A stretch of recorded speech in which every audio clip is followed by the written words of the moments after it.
Hi, it's Joe here from Joe's Country Junction, and I'm at the quilting machine again today. I am doing a few charity quilts to try to get sent out to some school kids who are in need of a little warmth this year. And I am trying a new quilting motif that I'm really excited about. I really don't have a name for it yet. I think it's poinsettias and ribbons. The quilt I happen to be working on is a little bit Christmassy, and I thought it might be fun to try something new. As I said, the quilt is Christmassy. You can see right here, this is like depicting Bethlehem. And in another spot of the quilt, there's words here and let the earth rejoice, her king. And so it's Christmassy, but not screaming Christmassy. But I thought it might be kind of fun to try something as a quilting motif that does look a little bit Christmas-like. And so I worked on this, and you can see here, there's a poinsettia design almost. And then there are ribbons that come off the poinsettia like this right here. And I'm going to talk to you a little bit about that and show you how I've been doing that. So off to the whiteboard we go. Okay, I set up a whiteboard here so that we could kind of take a better look at the design. And so as I said before, we have a poinsettia and a ribbon. And it's really quite easy to do. I'm going to erase, and then we'll start from the beginning. So what we're going to do is we're going to model, we're going to say that this is the edge of our quilt like this. Okay, so here we are. Okay, we're going to start from the edge off to the side, and we're going to come in like this, and we're just going to do a ribbon. So for when you do a ribbon, you make a swirly line, but your goal is to stay close to the line, but cross the line like that. So that's pretty easy. Just a swirl and then backtrack across back it like that. And that makes a ribbon. That's a fairly common quilting motif if you're doing long arm edge to edge quilting. So we have our ribbon and we followed it back to here. Well, now we're gonna come down and we're gonna come in and we're gonna make our first poinsettia. What I'm doing is I'm making basically a teardrop. So I go up and make a point and then come down like that. And that's the teardrop. And then I go inside of there and make a little shape like that. And then the next petal.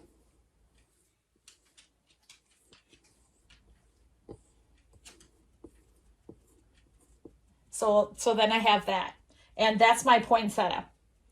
If you want to put 5 leaves on it, you can. I started out this motif only putting 4 on it. And so I think I wanted to just stay kind of with that throughout the entire quilt. And so now we're stopping here, and we can either go off and make another poinsettia, or we can go make a ribbon. We're going to go make a ribbon. Okay, so there's our ribbon. And then now we're going to come up and we're going to go over here and we're going to track and we're going to make another poinsettia. So there's our teardrop, a teardrop, a teardrop-y shape. Okay, and then we're going to fill those in. And then we're going to go off and make another ribbon. You can make these ribbons really long, or you can make them really short. I love making a ribbon because you can look and see a space that needs to be filled in, and you can fill it with a ribbon. One thing I've learned too is if you want to just backtrack here, you can come out and you can make another ribbon if you want, or you can make another poinsettia.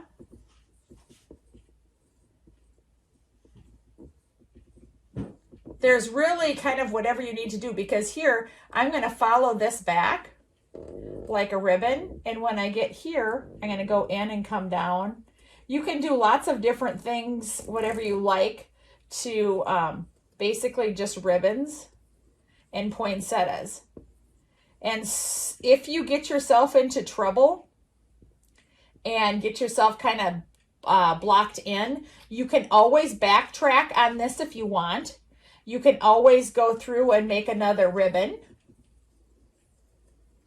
And that kind of can fill in spots and spaces that you need to as you're working through the quilt. I love any design that can get me, has a little trick to get me out of it. And for that, if I get stuck in a tight spot, and for that, I love this because of the ribbon.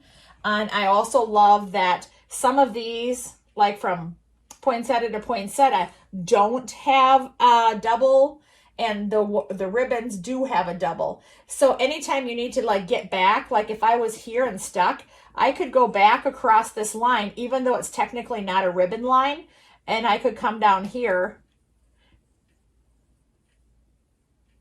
and make another poinsettia.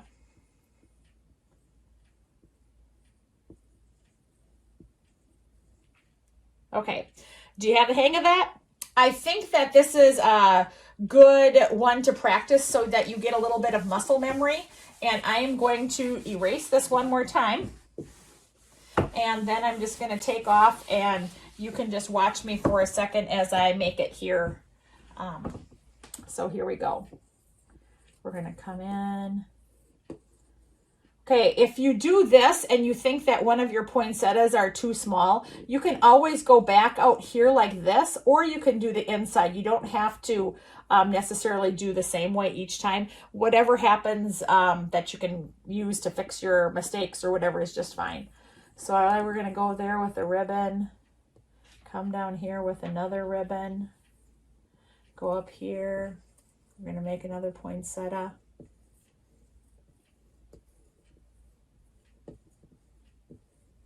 I highly recommend the more you can doodle some of these designs, the better it is.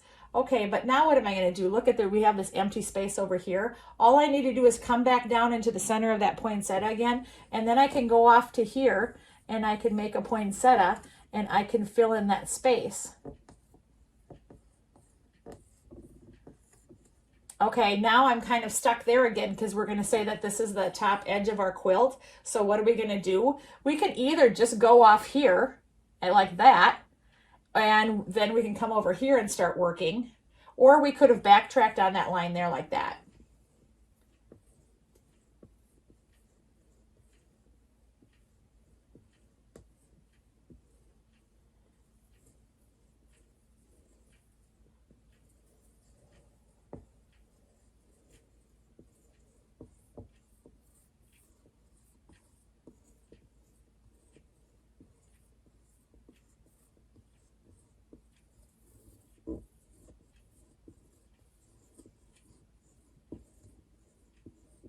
The flowers are really quite forgiving. And when you see them in a quilt, even though some of them are pretty funky right now here, they end up looking pretty good. So that kind of gives you an idea of what you could do to make this poinsettia and ribbon design. And so next I'll take you to the machine.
think that gave you an idea of how I do it. I hope you learned something today, and I'll meet you back and show you the full quilt when I'm all done with it.